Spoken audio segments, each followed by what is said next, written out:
Hello, this is StyleCon coming at you today with another video. And today we're going to be reviewing the Dietrich OT-4. Now, let's get some of the particulars out of the way. This one is using the Miyota movement.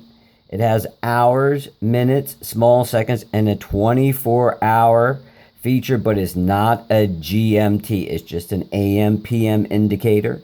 It has 50 meters of water resistancy. The case, including the crown, is 49 millimeters, but it's nice because the way that the lugs are curved, it can fit a smaller wrist. And then it's coming in at almost 14 millimeters in height. And what I like is it has a custom sapphire crystal.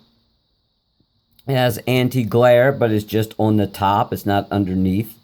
It's 316 stainless steel coated and PVD gray, and the bezel is a forged carbon, which is real nice. So when you go to look at the watch, you have the OT-4 right there. The way this is curved, it can fit a smaller wrist. It's a very nice design. Now let's get into what I call the good, the bad, and the ugly review. Now, what I do like about this watch is this is a conversation piece. When I was out and about, to be quite honest, the other watches that I own and wear, nobody really says anything. People were actually gravitating to this watch saying, what is it? Never seen anything like this before. And that I do like. So if you want a conversation piece, this would be one of those watches. But now, if you're new to watch collecting, obviously you buy whatever you want. I'm not here to tell you how to spend your money. But this probably wouldn't be the first watch I would buy. Unless you incredibly like this design, I'd say go ahead and pull the trigger, pick one up. But if you have a collection and you just want to add something that's a little funky to it, something that is a conversation starter, this is definitely the piece. Now, I do like the unusual design.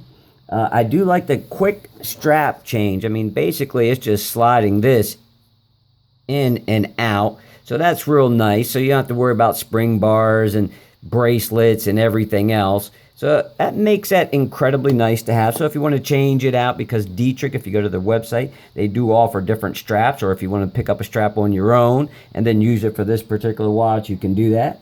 I do like that it can fit a smaller wrist, which is nice. That conversation thing, do not get that twisted. If you want some attention wearing a watch, this watch will bring attention to you. There's no doubt about that.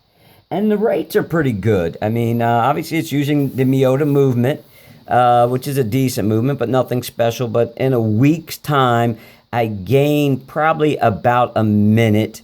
But it's only a minute. Now, what I did do, though, every morning, I wound the watch up. Now, obviously, those of you that collect watches know as the mainspring winds down, it becomes less accurate. But every morning, just for my test, I wound it up, and I lost about a minute time in about gained a minute time in about 1 week, which I think is pretty good. Now, let's get into some of the bad of this watch, because there is some bad. My big thing is, would this design stand the test of time? This is one of these watches. I think it's really nice looking, but can you really wear this 20 years from now? It's a possibility that you could, but then there's a possibility that you couldn't, just depending upon the way, fashion, watch houses and brands change their design. But that could be one of those things. It does have that GMT feature right there, but it can be hard to see, and it's not an actual true GMT. It's just an AM/PM indicator. So as you change the time on the watch itself, it just rotates with it. So it's not a separate mechanism that controls that. I don't really need an AM/PM indicator, personally. A GMT function would have been nice. And then the other thing I would say is the seconds. I don't know how well you're going to see this on the camera, but it's starred and it's very attractive, but it has a little bit of luminescent material on it, but it's very hard to read. So if you're trying to track to the exact second, this may not be something that you want to use for that. Like I said, this is a conversation piece. This is like having, a nice painting in your house, or, something that you might like that may not be real functional, but it looks good. This is one of those watches. It's functional, yes, for time, but it's not the best for legibility. And then last but not least, let's get into the ugly. It can be hard to see the time on this particular model. The hands blend in very well with the design, and if it wasn't for this luminous material at some angles you have this watch on, you wouldn't be able to see what time it is. So I am very thankful that they do have the luminous material, and if you get one or if you own one, you probably know what I'm talking about. At times, it just blends in a little too well. And then the luminous material doesn't last that long. I wish it would last a little longer. And then the resale value. I mean, if you do your research, you can find these online. I think this one's about $1,800, if I remember correctly. But you can find them for less money.